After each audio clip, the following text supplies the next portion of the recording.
So, welcome to another Run Wild with Us. Ask us whatever the hell you want.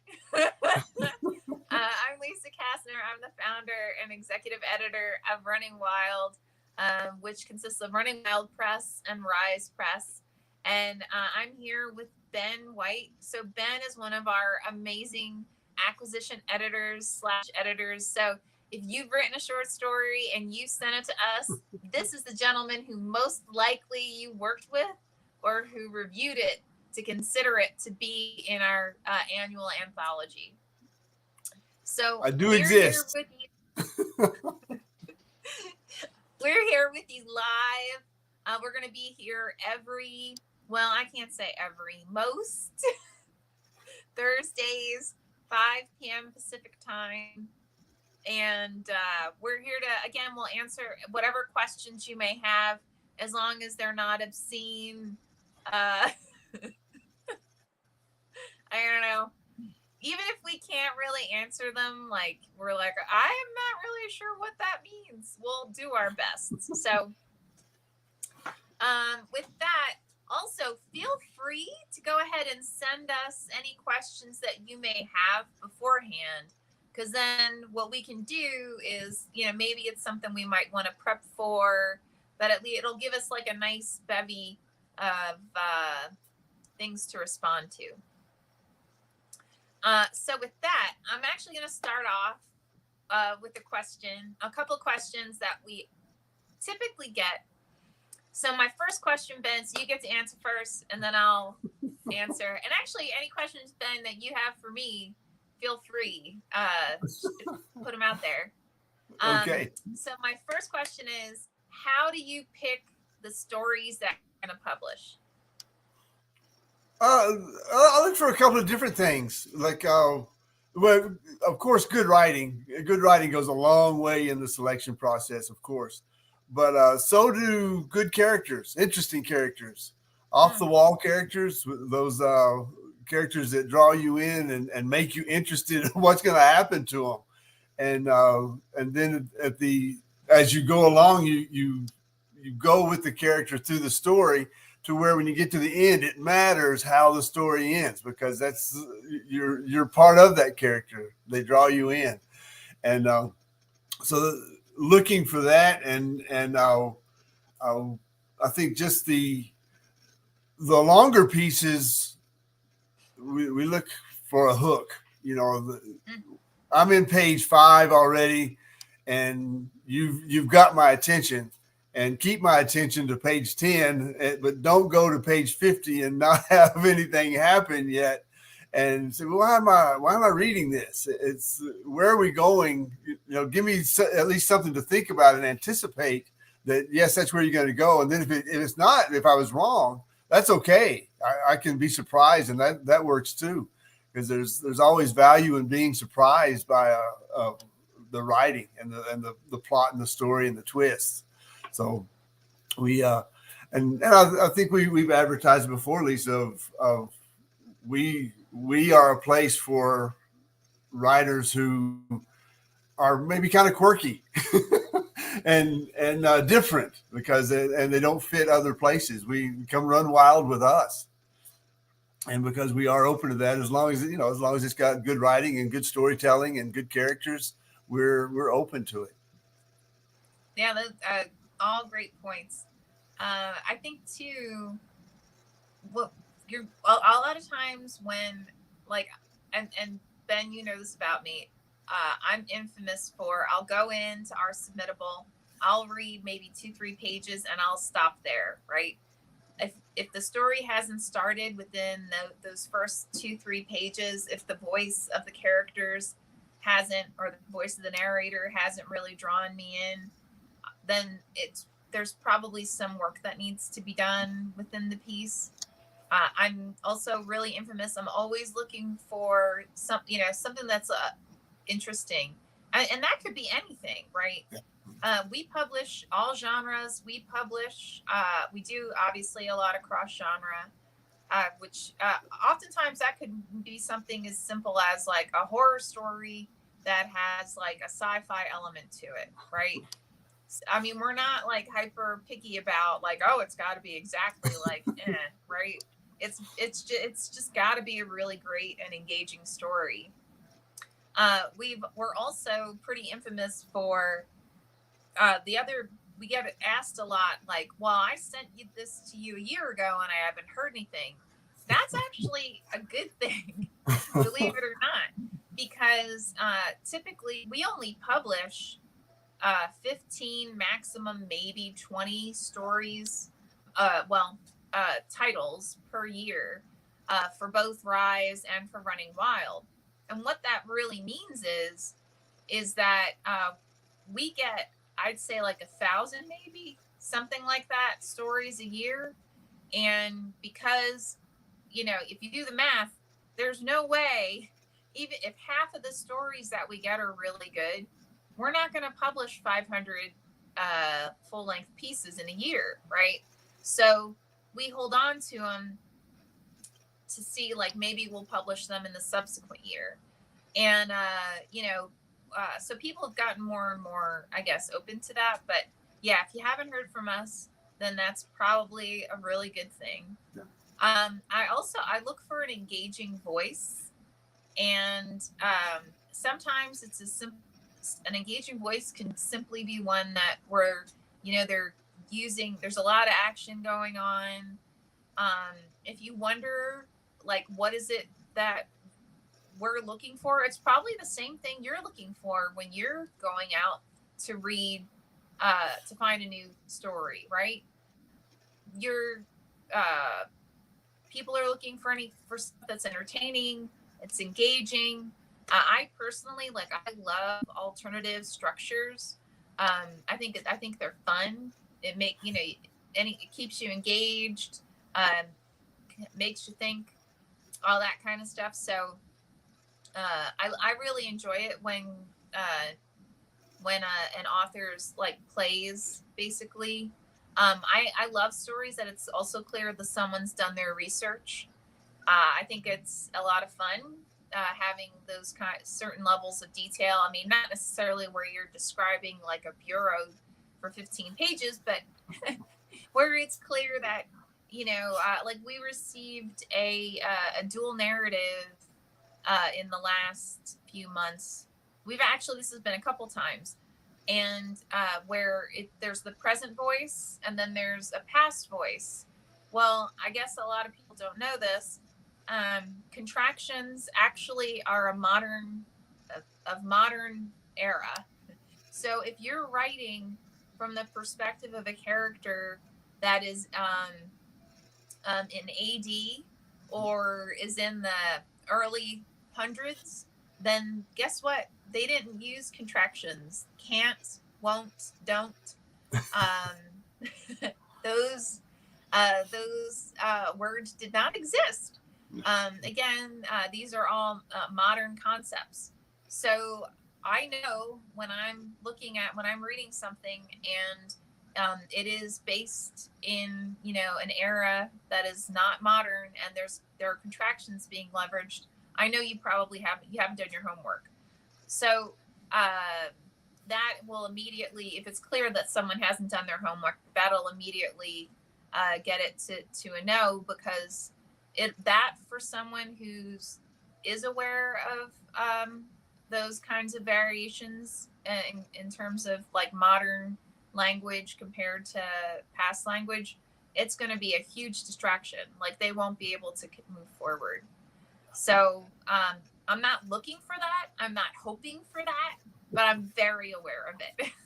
Yeah.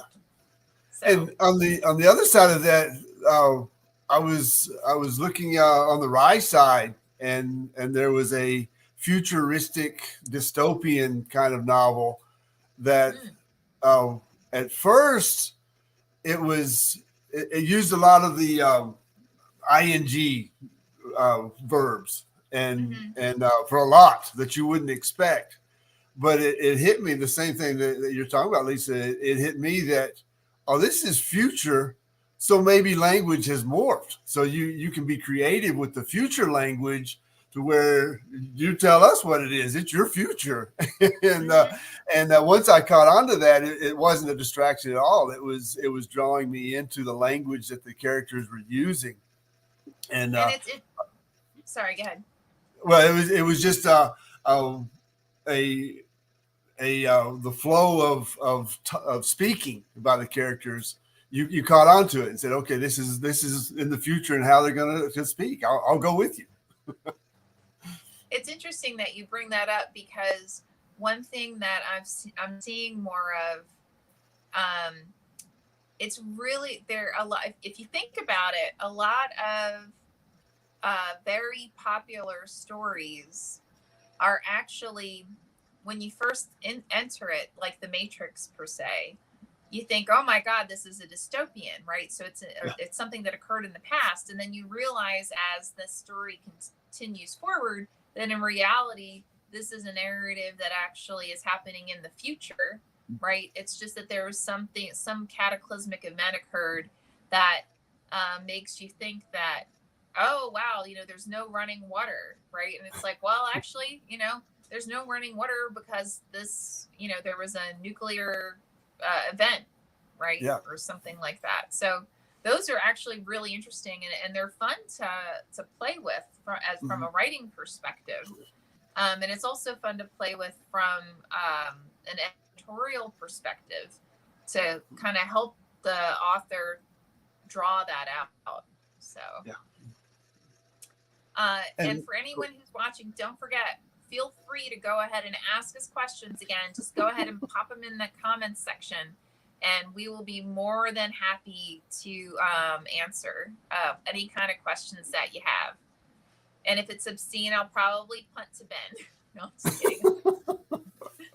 Yeah, let us know you're out there, because we'll talk back and forth and forget we're live and forget that we have an audience. So let us know you're there. That's true. We're very good at that, by the way. Ben and I have been working together. My gosh, how long has it been now? It's like 4 years, maybe. 4 years at least, yes. Yeah. So we've been around for a while, and so how I know Ben. Ben had submitted a narrative poem to us that we then published in one of our anthologies. And when I put out a call for potential editors, he responded and was like, hey, I'd love to. So sometimes we get questions around like, how could I be an editor for Running Wild? We're actually kind of snobs. So anytime someone submits to us, we're actually very open. What we do is all editors have to go through a test. And the test is to see, like, how do you, as an editor, how do you analyze a story?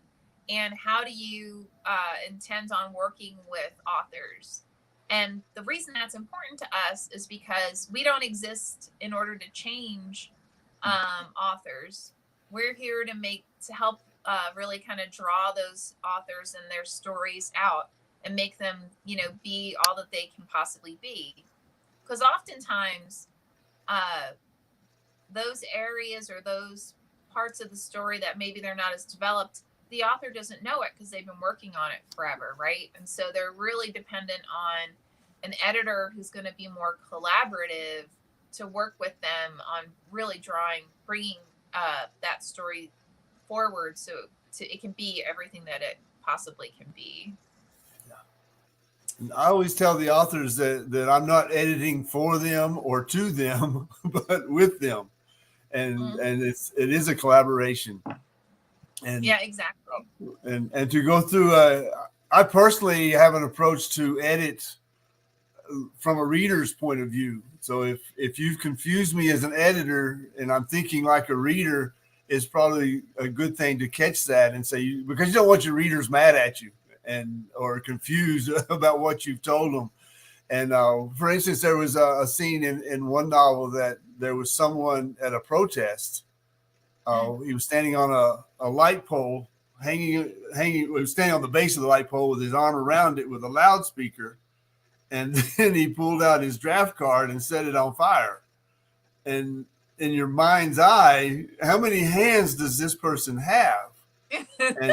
and so the author was, like Lisa says, was working from the inside and said, no, this is the action going on.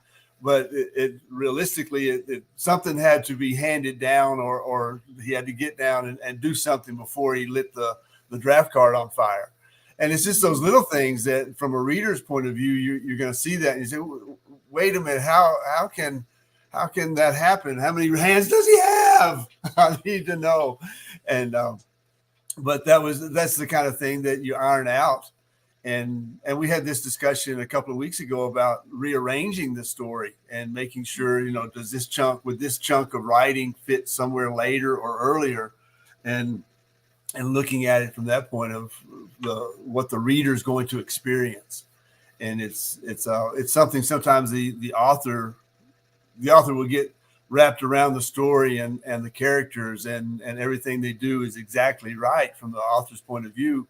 But looking at it from the reader's point of view, it can be polished. And that's the suggestions that I make, and I think others do as well. That, have you thought about this, or how can we make this better for the reader to not get mad at us? No, that's a great point. A lot of times I ask questions like, so what is this character thinking about? Or what is it, like this major event just happened in this story. How are they emotionally responding? Right. Because I think a lot of times we get so caught up in the story that we're telling, we forget that, these characters, they have their big back lives, right? Mm-hmm. There's a bunch of stuff that happened before the reader opened up the page. And, we really need, as authors, it's our job to bring forward, like, what those stories, what are those characters experiencing, right? And what happened in their pasts that are going to be drawn forward and affect how they respond to things throughout that narrative. And sometimes it's hard to remember that. So looking, and it's just drawing those kinds of questions forward just to see, like, hey, what's going on? Maybe it's something that you end up not using in the end, right? But maybe it's something that you suddenly realize, oh wow, we should totally go down this other path. So yeah. And thinking about what adds value to that, to pulling out the personality of those characters, what they say, what they do, how they do it. And that's the show don't tell that every writer has heard. and to know, well, let me show you what they do, and let the reader say, well, yeah, I recognize that motion as being this kind of behavior. And so let your characters and the why speak. Yeah. The why of it. So, because, characters don't have to do what it is that you personally would be doing. It's got nothing to do with that, right? But whatever it is needs to at least have there's some kind of logic to it, right? And sometimes that means you're explaining the logic of it, and that's okay. That's totally fine. Yeah. As long as it just needs to flow. So. And sometimes if the character does something that surprises you or that you don't like, keep it. Because then you're pushing that character away from what you would do, or what you would do as a person, and not just a writer. And you don't have to like all your characters. Sometimes there's people that if come you like through. All your characters, there's a problem. So there's a problem. Yeah. So don't forget, if you're watching, feel free, ask us any kind of questions you have. We are currently in the middle. I'm in the very final stages of accepting novellas. One for the Running Wild. Oh, I think this is the 7th volume of the novella anthology, and then our very first Rise anthology. So I'm actually really excited about both of these versions. this year. There are some really great stories that are coming forward, and I'm really looking forward to getting them into everyone's hands. So that'll be a lot of fun. And Ben is currently working on the Running Wild short story anthology. What do you think Number so 7 far? as well. Yeah, number 7 as well. Yeah. Totally. What do you think so far? Like, how many have you gotten? Oh, I think we're up to maybe 25. Oh, that's pretty good. Yeah, because we didn't open till not even a month ago, I don't think. So they're trickling in, and it's they're short stories, so they have to catch your attention quickly, and again the character and the writing goes a long way with me. And one thing that, and I think it was a couple of years ago in the middle of the pandemic when I think people were at home and said, well, I'll write that story now because I have time. And it, not that it with some polish and some editing, we can make anything work.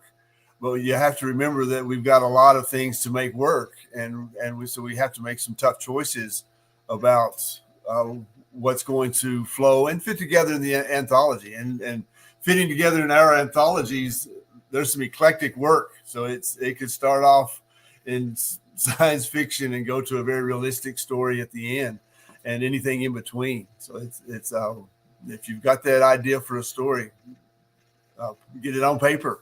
Keystroke it into us. Definitely.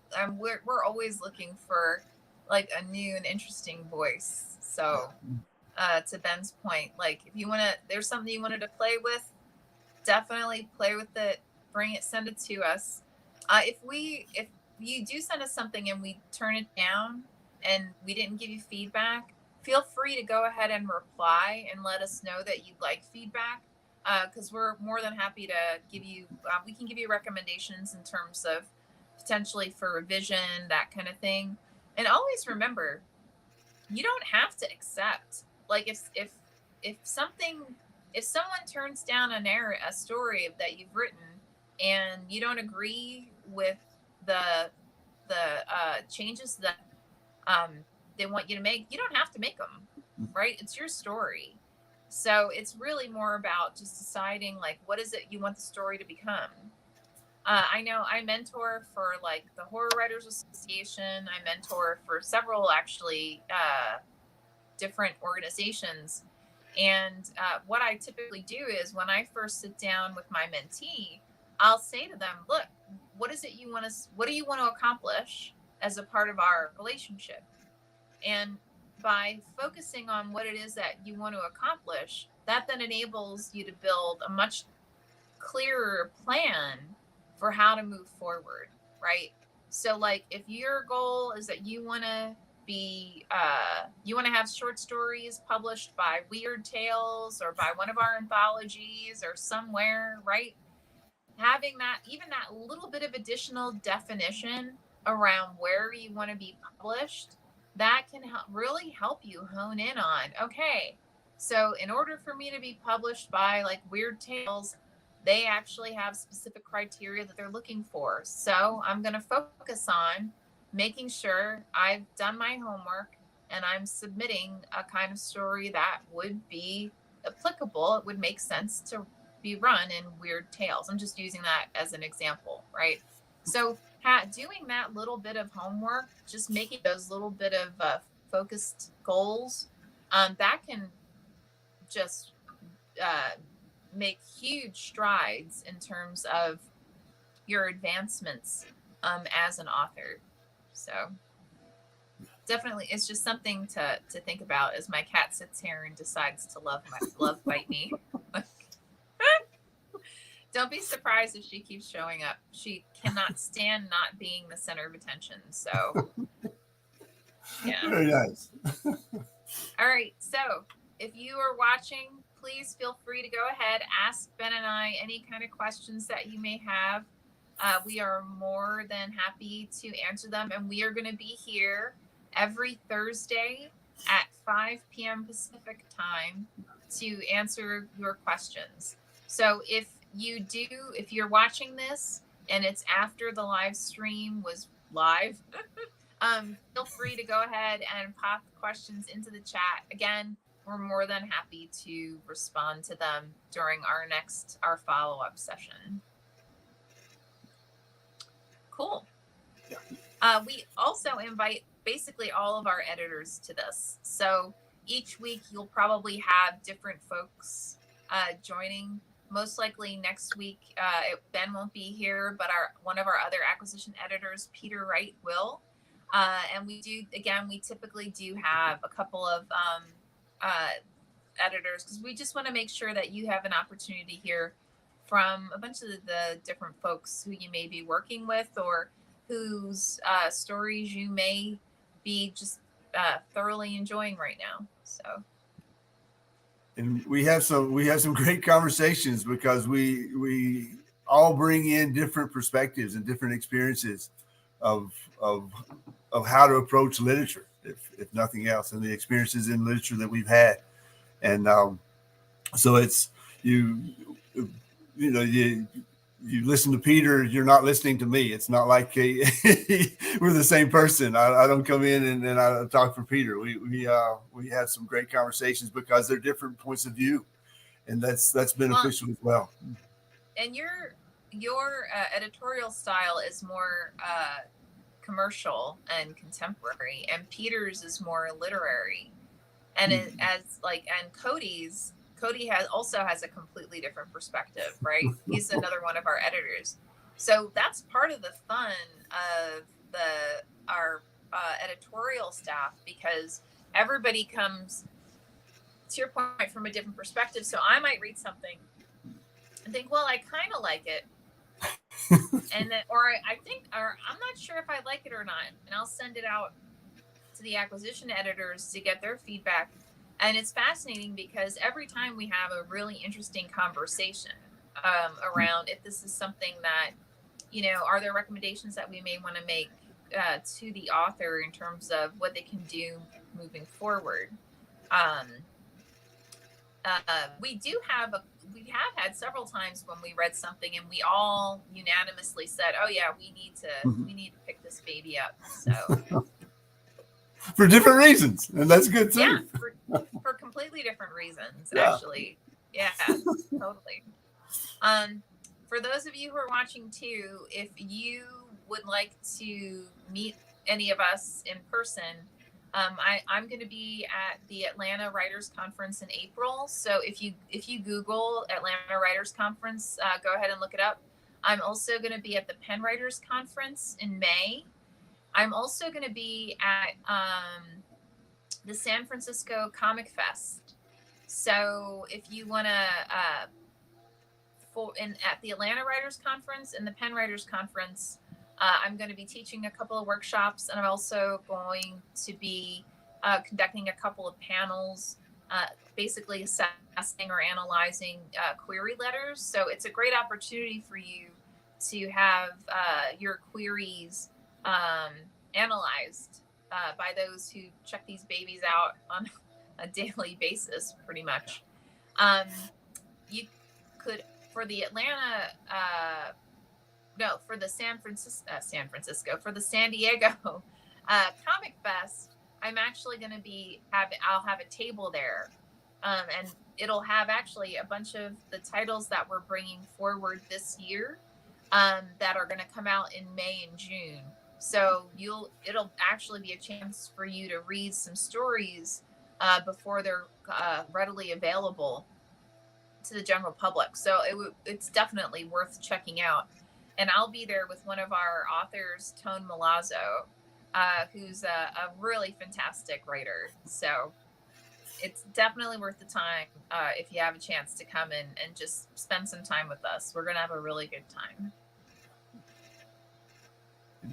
And those questions can range from writing to sometimes even in the short story anthologies, we'll ask for a third person bio, and it seems to be one of the things that is least liked about writing about yourself in the third person. So if you want some insights on that, it's a don't think that it just has to be about your own story. It can be about your whole writing career and writing process of selling yourself, marketing yourself in that third person. Uh, it's because it's not natural.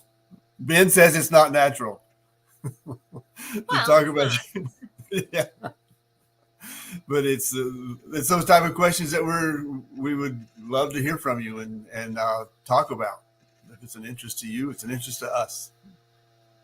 And don't forget, it's interesting. I actually was just talking to an author that we may be picking up this year. And, a lot of writers get really intimidated at the thought of having their stories put out there because they're like, oh my God, I don't know how to do publicity. I don't know how to do marketing.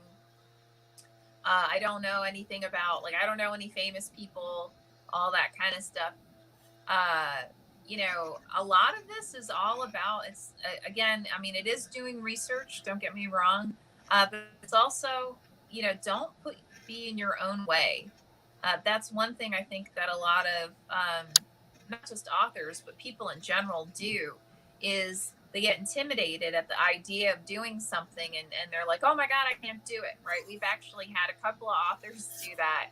And especially in like, who were in our short story anthologies or novella anthologies who were like, I don't know what to do, and it's as simple as, look at what some of your favorite authors do, or some of your favorite more well-known people, like what do they do, and are there things that they do that you personally can leverage in your own activities. A lot of times people say like, oh, I can't reach out to, like my favorite author, ask them to give me a blurb. Yeah, you can. Why not? Right? The worst thing they can say is no. Well, and sometimes a lot of really well-known authors, I mean, they were there before, right? They at once upon a time weren't published, and a lot are really more than happy to go ahead and write a blurb for you, right? They're more than happy to read new authors because they remember what it was like when they were brand spanking new. And don't cut yourself short in terms of like asking for reviews from different websites, or again, it could be influencers and so on. You would really be surprised at the number of people who are really, really, really happy to support the up and coming talents of the world. So, I mean, the biggest advice that I've generally have is don't sell yourself short, right? Don't decide, oh, this can't happen before you even try. So I think that's like it reminded me of a book, Killing Time in Iraq by Colby Bazell. And one of his blurbs, and I read this maybe 10, 12 years ago, but one of his blurbs was from Kurt Vonnegut. And I said, well, how did this kid make that happen? And he probably just asked, like Yeah. Lisa's saying, he just asked him, and he said, sure. And so don't sell yourself short or think, well, no, that'll never happen. Find out the content. And if social media is out there and worth anything, what a great use of social media to reach out and make a contact with other writers, And famous forget, and otherwise. Yeah. like conferences are huge, right? AWP in the more, I guess, like literary world, but still, that is a fantastic area conference to go to meet. Really, I mean, just brilliant Pulitzer Prize winning, National Book Award winning. I mean, huge authors. Don't, go to your favorite conferences. Check out your local universities and see who's teaching where. I think you might be really surprised at who you might have an opportunity to sit down and learn with. Another big conference that I'm a huge fan of is Chautauqua. So go look up Chautauqua. They have, again, it's a fantastic writers conference with really, I mean, game changing authors and editors who teach. So definitely like check that one out. I think Ohio College also has a really well known writers conference. What other ones can you think of, Ben?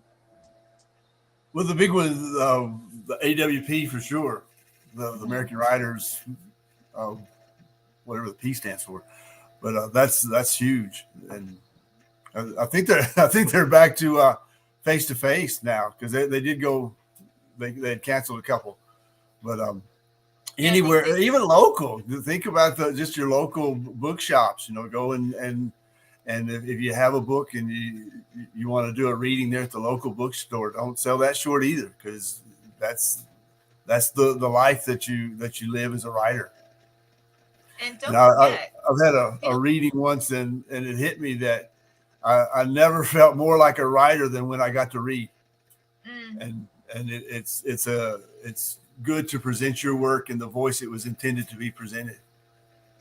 And don't forget, like, your local booksellers, they know the whole the authors community, right? Because really well established authors go and present and read there and sign books all the time. So don't sell yourself short. Reach out to them. Let them know that you've got a story coming out by somewhere and that you'd love to sign a bunch of copies, right? Reach out to them and let them know. Ask them, like, hey, I've got this book coming out. I would love to sign copies. I would love to do an appearance. Do you know of any local, well-established authors who might be willing to do like a panel? You'd be surprised by the number of authors who will say yes, right? And those booksellers, they can help you make that connection. So don't, like, to Ben's point, don't sell yourself short.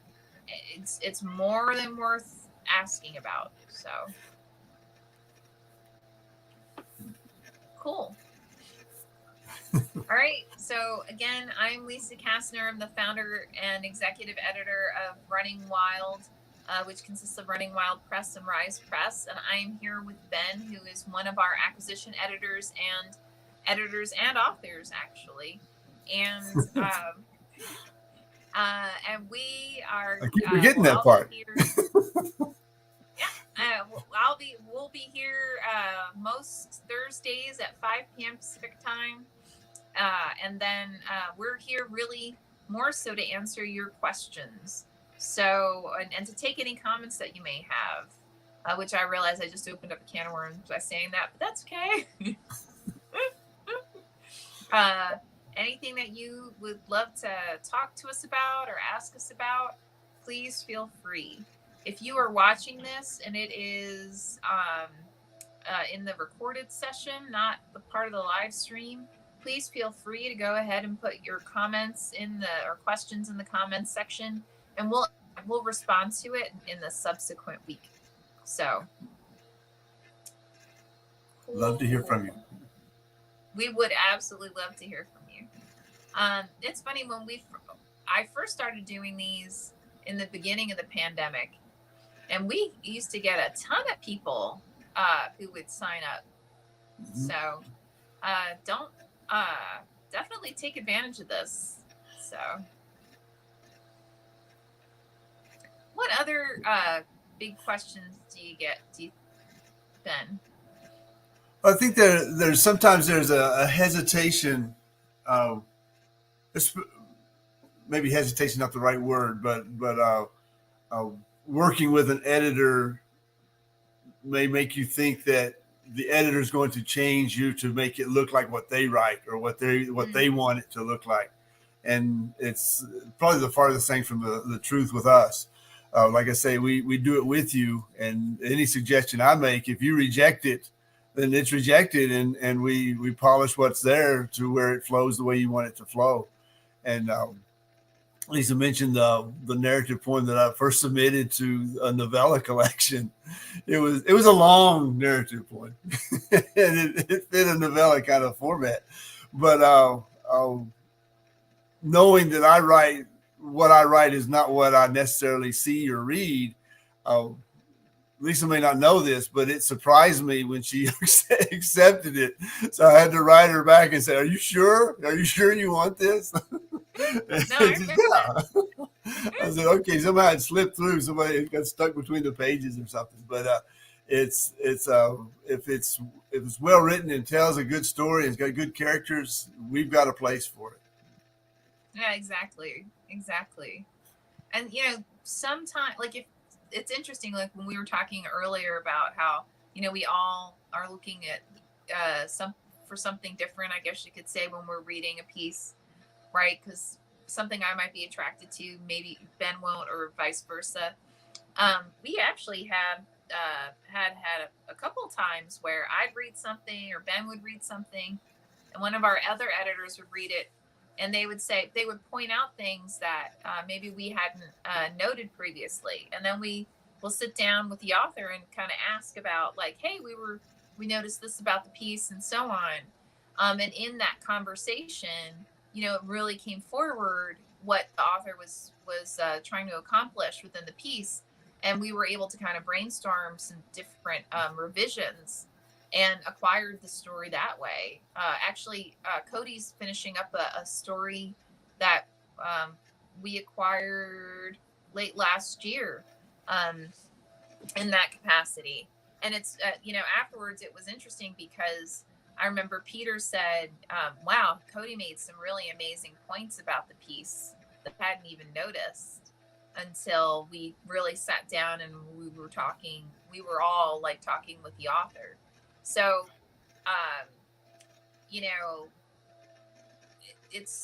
that's one thing I think a lot of, not just both authors and editors sometimes shortchange themselves in. I think a lot of times really just allowing yourself to have that dialogue, right? To dig in, to ask questions, to kind of, talk through things is so incredibly invaluable. I mean, you may not actually end up making any changes at all, or you may turn around and say, oh my gosh, I totally, that's an excellent point. I want to do X, Y, and Z. I think a lot of times we get intimidated at the thought of having that additional conversation. But I think it's that conversation that really enables us to really write, game-changing work. So, or even don't to mind me. prepare, I'm like, and you yeah, no, it's true. But yeah, and to prepare, like the discussion that you and I had, Lisa, with if you just make one slight change in a story, what you've done is open the door for a sequel. These characters can carry a sequel, but don't kill them off or have them do this to where it foreshadows a sequel. And we love to see those. And so, these are characters that you want to keep. And I even had that in the short story experience where I remember a short story that it just needed a lot of polish, but it had a great foundational idea that could have been a longer piece. And that was my feedback to the author. I said, we're not going to take it for the short story anthology because of the work that would have to take to polish it in a short time.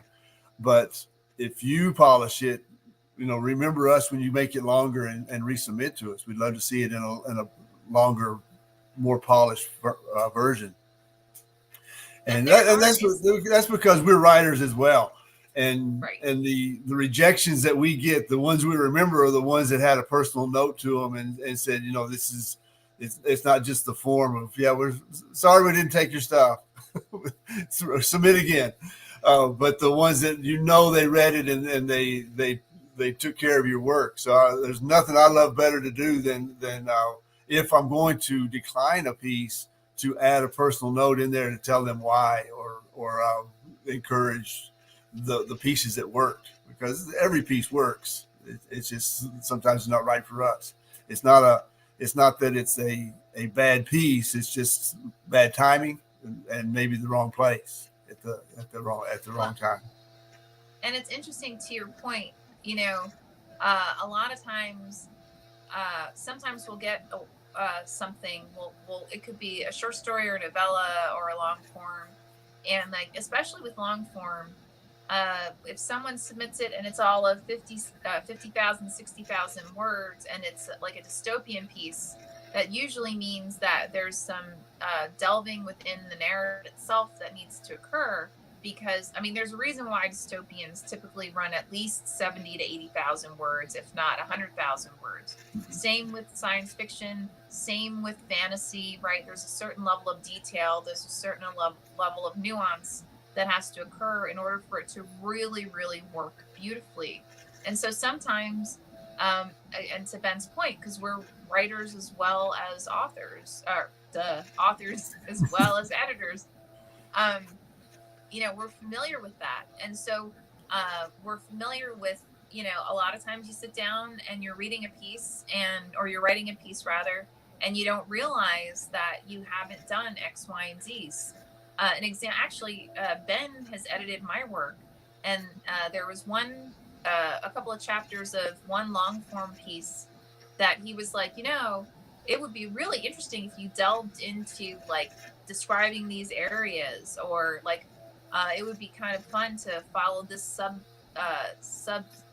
story, this parallel line. And I was like, wow, oh my God, he's absolutely right. Dude, 30,000 words later. I mean, it really opened the piece up. And I think too, sometimes as authors, we get so married to the story that we put on the page, it can be difficult to get that kind of feedback.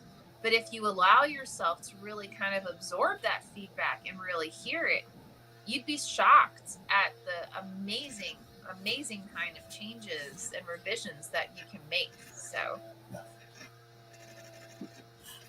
it's good to remember that the story in a movie changes from the book, the details, and it happens all the time.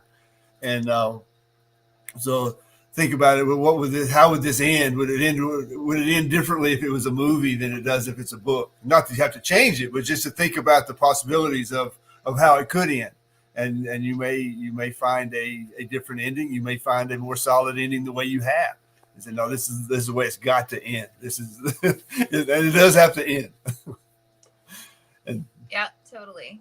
And please know, like, I'm fully aware we're a small press, right?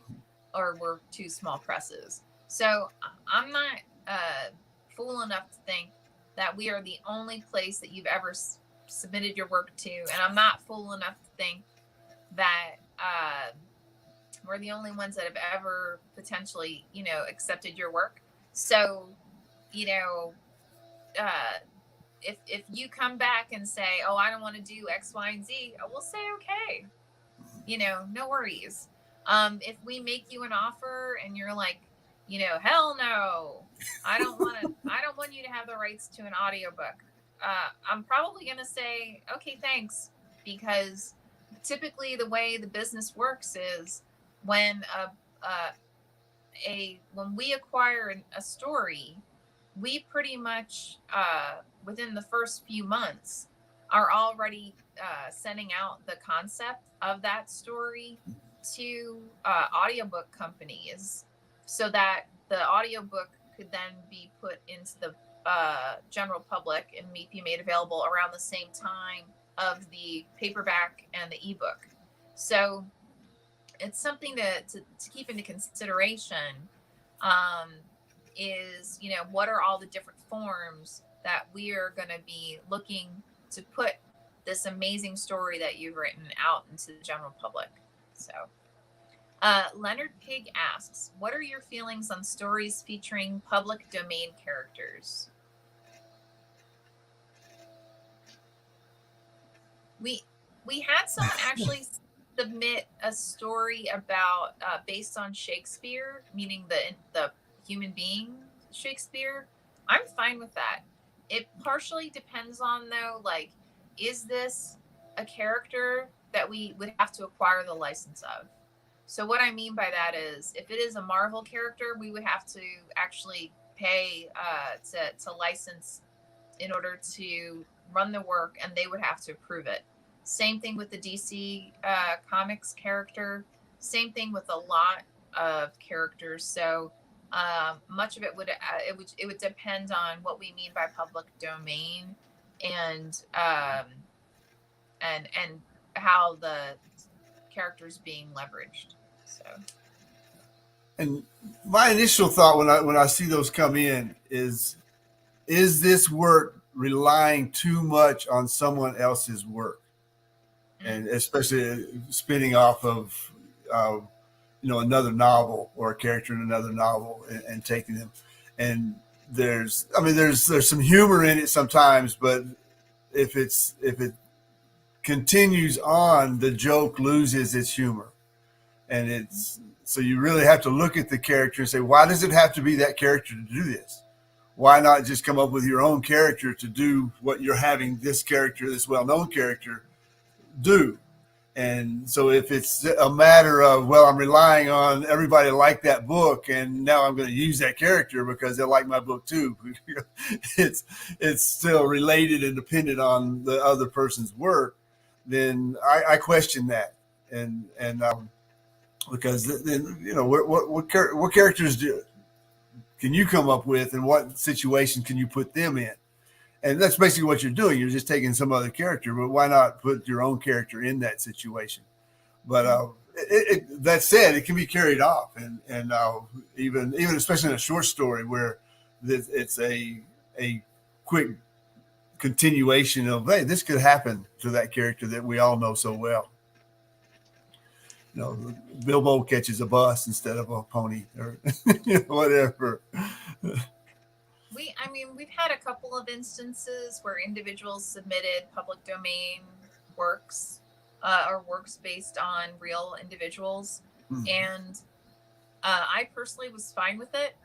But you really need to be aware of and think about how will that individual respond, or whoever originated that public domain character. How will they respond to this variation within this story? It may not be positive, and so you may want to keep that at front of mind as well. Yeah. Remember a short story that we did publish was with the President of the United States and the Prime Minister of Ireland in a foot race. No, they were racing, which was kind of, and the thoughts going through each one's head. It was well done. So we'll do it, but there's a whole lot of unique, things to think about, or things to consider when you're actually authoring those pieces. So, and we've had some that it was clear the author was very angry about something, and I don't know what, but but it didn't work because it took away from the actual narrative. Good question. Thank you, Leonard. I appreciate it. Awesome. Well, we've got about 7 minutes left. So if anyone's got any questions or comments, feel free to go ahead, pop them in the comments section, and we will be more than happy to respond. If you are watching this and it is during the recording, then feel free to go ahead, pop your comments into the comments section, and we will respond to them next week. Any other big things you can think of, Ben? We talked about the novella anthologies, the short story anthologies. The catalog is growing, and Running Wild Press is it's a good place to be if you have that work and you're especially if you're new. But we've had some established authors come to us and say, hey, we want Running Wild Press to do our work. So which is a compliment to Lisa and the way it's set up and the way she advertises it and markets it. And it's a great opportunity for new and established writers to find a home for at least one work, if not for a body of work. I'm honestly, we all really work hard to make sure that we're bringing forward, really interesting voices, interesting stories. I think it's compliments all of us whenever an established author comes to us and with an idea or a story that they want us to publish. Um, we've had, former Oprah Book Club picks come to us. We've had huge national or international bestsellers, and I really just think it's a huge compliment to all of us and all how we like to work. Like I consider us to be a family, right? And whenever we have a new author come and join us, you're just joining your extended family. And honestly, we've only had we've had maybe 2 or 3 books that we ended up not going forward with that we had picked initially, because we consider all of us to be a family. Our product managers, our interns, our cover designer, our interior designer, our editors, our authors, we are all one big family. So if someone comes forward and let's just say they are a little bit elitist in their interactions with others, that to us is a red flag that, maybe this isn't a good fit in terms of being a member of a family. I also actually really heavily recommend, if you're going to submit to us, just Google, right? Just do some research on some of the books that we've published in the past. To Ben's point, we have actually a really decent catalog now of stories. There are tons of books for you to pick from: memoirs, novels, short story collections. Again, lots of anthologies at this juncture.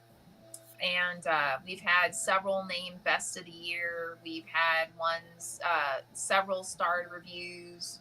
So there's plenty for you to pick from to check out, just so you can kind of get an idea of some of the stories that we've published in the past. So awesome. All right. Well, if there aren't any other questions, Ben, thank you so much for joining me this week. At least I don't have to be alone. Leonard, thank you for your question. Greatly appreciate that. Again, if you are watching this and it is we're not live, feel free to go ahead, pop those questions in the chat. Check out our website, runningwildpress.com. You'll see information both on Rise and on Running Wild Press. We would absolutely love to hear from you as a reader, as a writer, as an editor, someone who's just dang nosy. It's all good. We would love to hear from you. So I think with that, I want to thank Ben again for joining us. And thank you. Looking forward to the next time, Thursdays, 5 p.m. Pacific time. So with that, have an amazing evening, and we will talk to you soon. Bye. Bye-bye.